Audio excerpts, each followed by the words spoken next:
Hi అండి, అందరికీ నమస్తే. వెల్కమ్ టు తాలింపు కిచెన్. ఈరోజు రెసిపీ వచ్చేసి క్యారెట్ హల్వా అండి. అది ఎలా చేయాలో ప్రొసీజర్లోకి వెళ్ళిపోదాం. ఇది కంటికి చాలా మంచిదండి. ఏ విటమిన్ బాగా ఉంటుంది క్యారెట్స్లో.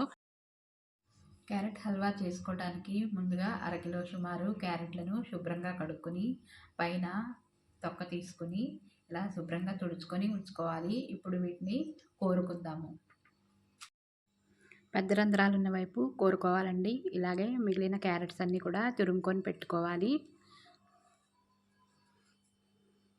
ఇప్పుడు స్టవ్ మీద బాండీ పెట్టి 2 చెంచాల నెయ్యి వేసుకుని డ్రై ఫ్రూట్స్ అన్నీ వేయించుకోవాలండి. ఎర్రగా బాగా ఎర్రగా వేగిన దాకా వేయించుకొని పక్కన పెట్టుకోవాలి. ఇప్పుడు అదే బాండీలో ఇంకో 2 చెంచాలు నెయ్యి వేసి ఈ తురుముకున్న క్యారెట్ తురుమంతా వేసుకోవాలండి. వేసుకొని అదంతా కలిసేట్టు కలుపుకుంటూ వేయించుకోవాలి. అడుగు మాడకుండా లో ఫ్లేమ్లో పెట్టి ఒక 7-8 నిమిషాలు బాగా వేయించుకోవాలి.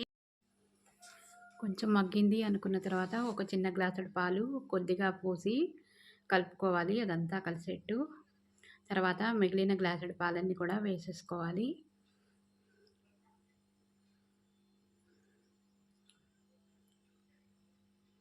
తర్వాత ఇప్పుడు షుగర్ వేసుకుందామండి.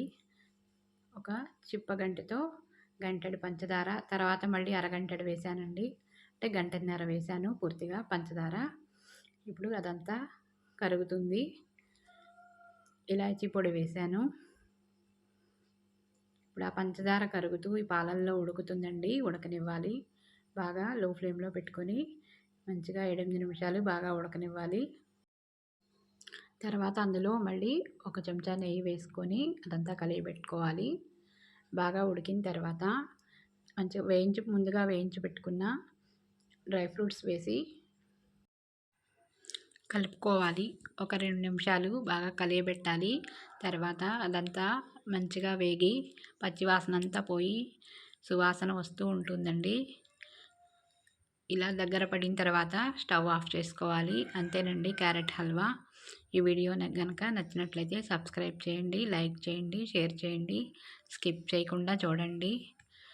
Please support our channel.